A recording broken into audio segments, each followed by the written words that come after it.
Hello friends, welcome to my YouTube channel. इस video में हम लोग पढ़ेंगे BA fifth semester English literature में पेपर फर्स्ट में यूनिट सेकंड का टॉपिक प्रोज में द रिपब्लिक बुक 7 की समरी। तो शुरू करते हैं। जो लिखा है, जो द रिपब्लिक बुक लिखी है वो प्लेटो ने लिखी है, तो उसका भाग 7 की हम समरी पढ़ने जा रहे हैं। तो शुरू करते हैं।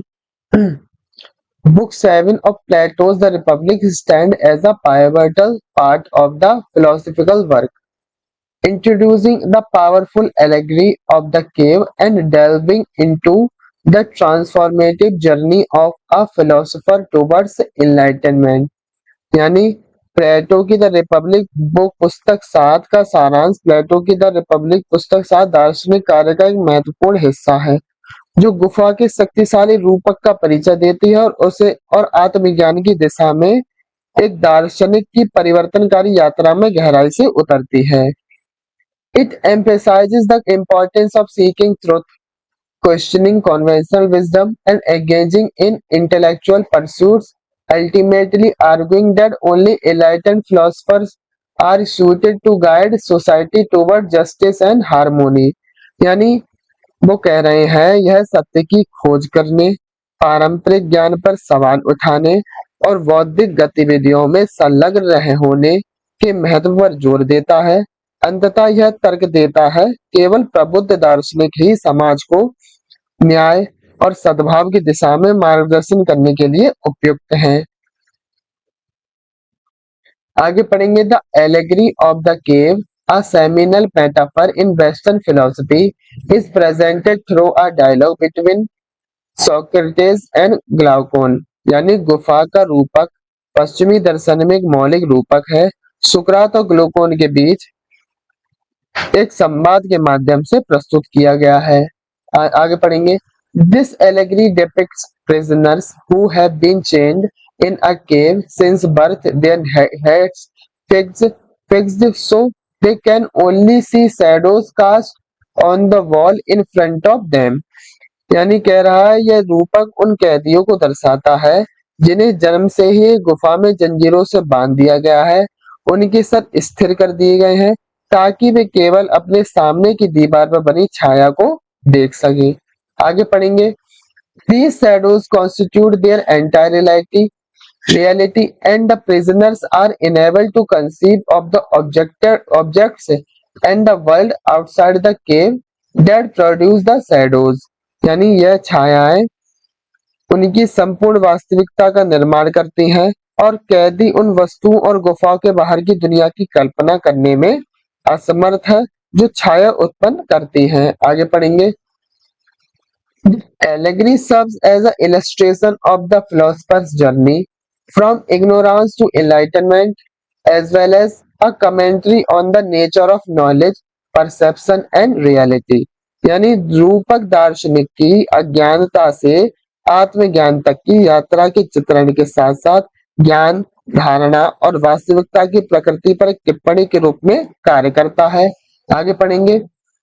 The story unfolds with one prisoner being freed from his chains and forced to leave the cave।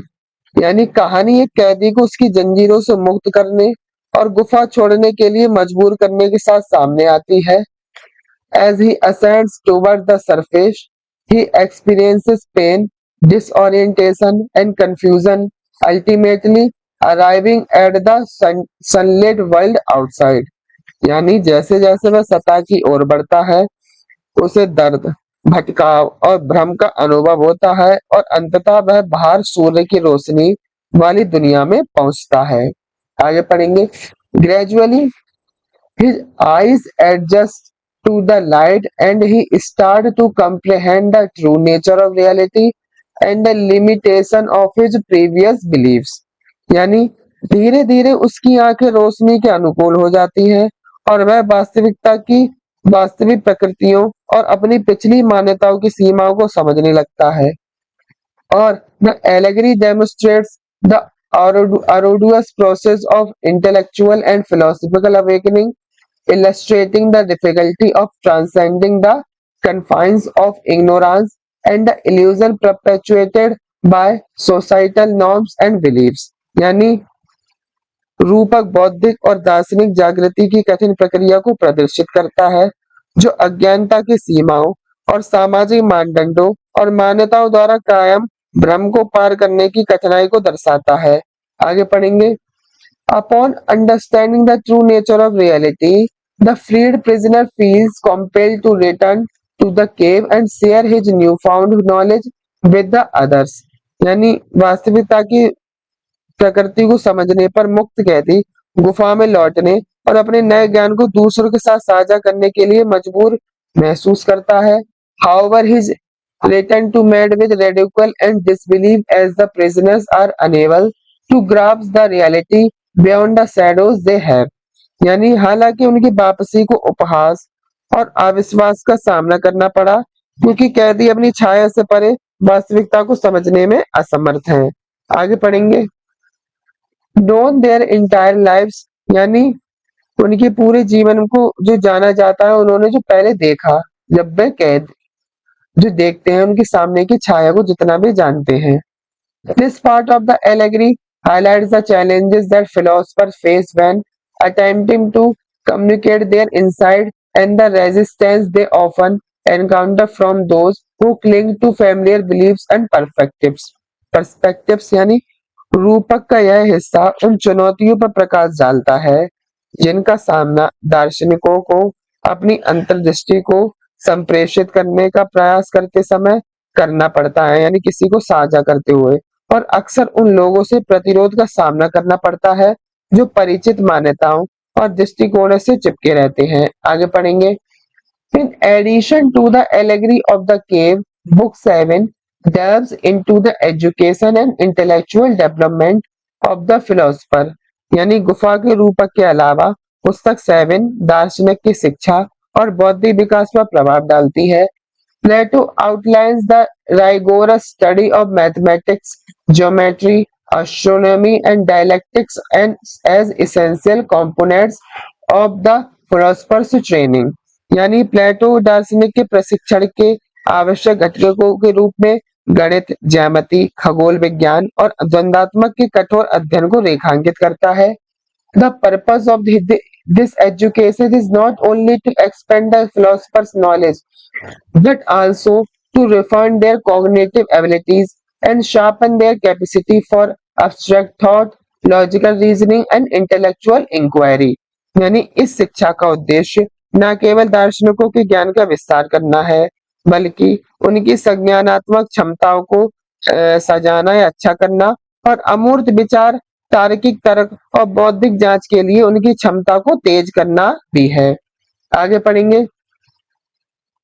Mathematics and geometry, for example, train the mind to think in terms of abstract concepts and universal principles, transcending the limitation of sensory perception and empirical observation। यानी उदाहरण के लिए गणित और ज्यामिति मस्तिष्क को संवेदी धारणा और अनुभवजन्य अवलोकन की सीमाओं को पार करते हुए अमूर्त अवधारणाओं और सार्वभौमिक सिद्धांतों के संदर्भ में सोचने के लिए प्रशिक्षित करते हैं।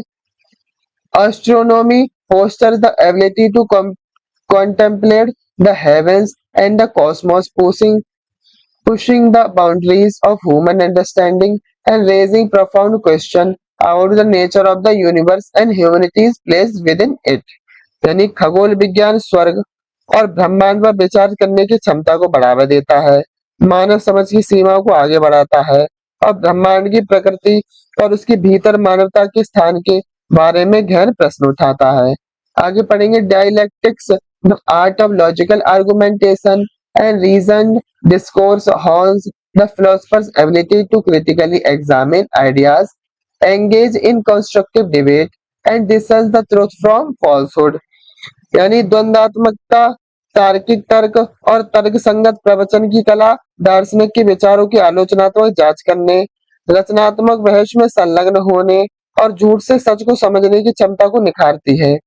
आगे पढ़ेंगे। Plato's contends that this rigorous intellectual training enables philosophers to ascend to the highest level of knowledge known as the form of the good। यानी प्लेटो का तर्क है कि यह कठोर बौद्धिक प्रशिक्षण दार्शनिकों को ज्ञान के उच्चतम स्तर तक चढ़ने में सक्षम बनाता है, जिसे अच्छे के रूप में जाना जाता है। आगे पढ़ेंगे this transcendent metaphysical concept represent the ultimate reality, the source of all goodness, truth and beauty। और यह उत्कृष्ट आध्यात्मिक अवधारणा परम वास्तविकता, सभी अच्छाई, सत्य और सौंदर्य के स्रोत का प्रतिनिधित्व करती है। By attaining an understanding of the form of the good, philosophers acquire the wisdom and insight necessary to guide society towards justice, harmony, and the realization of its highest potential। यानी अच्छे स्वरूप की समझ प्राप्त करके दार्शनिक समाज को न्याय, सद्भाव और उसकी उच्चतम क्षमता की प्राप्ति की दिशा में मार्गदर्शन करने के लिए आवश्यक ज्ञान और अंतर्दृष्टि प्राप्त करते हैं। आगे पढ़ेंगे book 7 also addresses the role of the philosopher in society and the responsibilities that come with their privileged understanding of truth and reality। यानी पुस्तक 7 समाज में दार्शनिक की भूमिका को सत्य और वास्तविकता की उनकी विशेषाधिकार पर प्राप्त समझ के साथ आने वाली जिम्मेदारियों को भी संबोधित करती है। Plato argues that enlightened philosophers have a moral duty to share their wisdom and knowledge with others।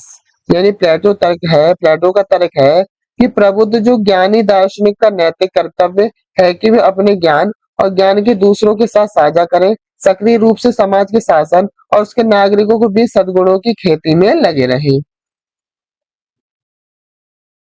Actively engaging in the government, society, and cultivation of virtue among its citizens।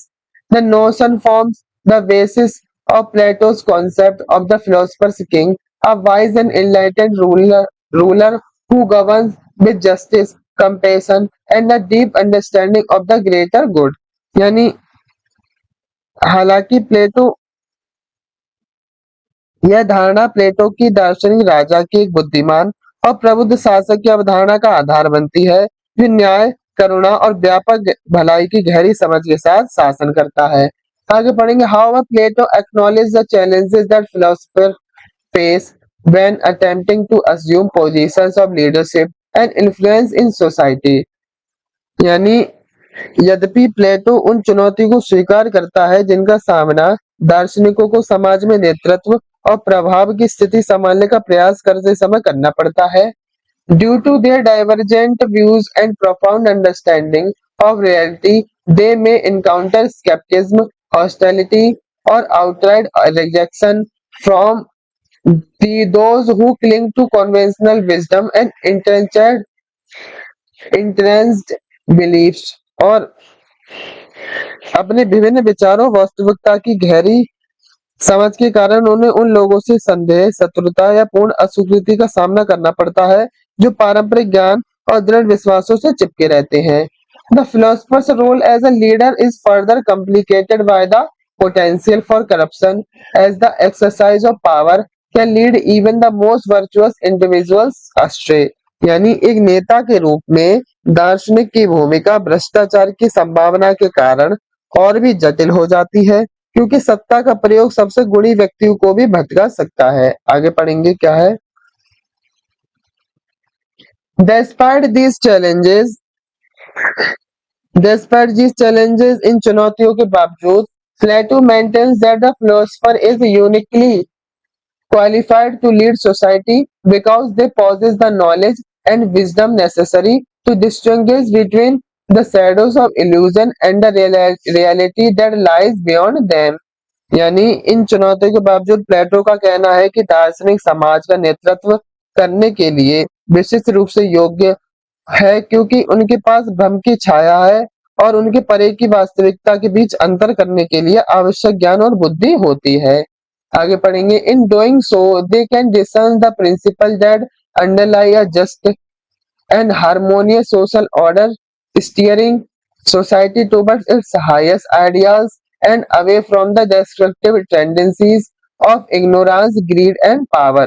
यानी ऐसा करने पर भी उन सिद्धांतों को समझ सकते हैं जो एक न्यायपूर्ण और सामंजस्य पूर्ण सामाजिक व्यवस्था का आधार है, जो समाज को उसके उच्चतम आदर्श की ओर ले जाते हैं और अज्ञानता, लालच और शक्ति की विनाशकारी प्रवृत्तियों से दूर रखते हैं।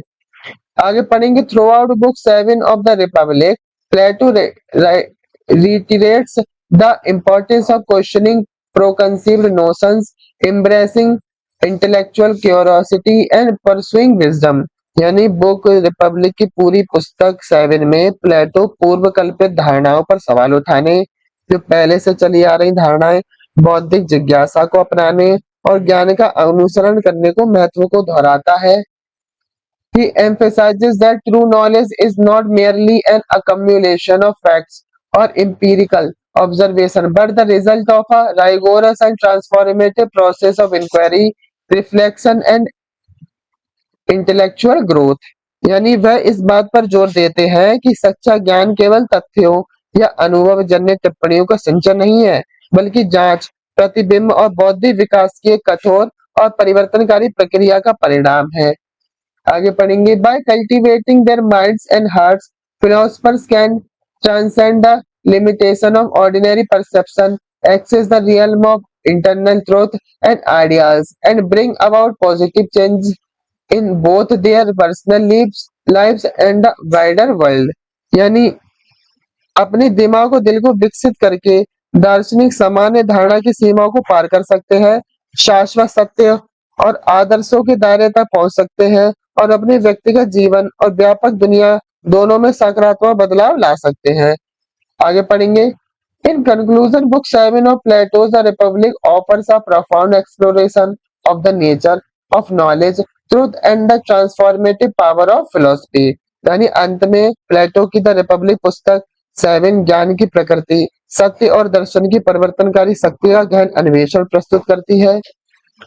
Through the allegory of the cave, the discussion of the philosopher's education, and the examination of the philosopher's role in society, Plato underscores the significance of seeking wisdom beyond the boundaries of conventional perception and understanding।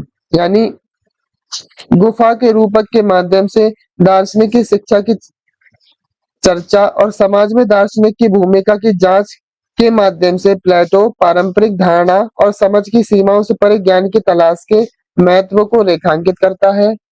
By advocating for the philosopher's active engagement in the governance of society, he presents a vision of an ideal world ruled by wisdom, reason, and justice, ultimately demonstrating the potential of human beings to rise above the shadows of ignorance and illusion and create a harmonious enlightened civilization। यानी समाज के शासन में दार्शनिक की सक्रिय भागीदारी की वकालत करके वह ज्ञान, तर्क और न्याय द्वारा शासित एक आदर्श दुनिया का दृष्टिकोण प्रस्तुत करता है, जो अंततः मनुष्य की अज्ञानता व भ्रम की छाया से ऊपर उठने और एक सामंजस्यपूर्ण वातावरण बनाने की क्षमता का प्रदर्शन करता है और प्रबुद्ध सभ्यता का। तो आज की वीडियो हम लोग यही समाप्त करेंगे। आज हम लोगों ने पढ़ा प्लेटो's द रिपब्लिक बुक 7 की समरी।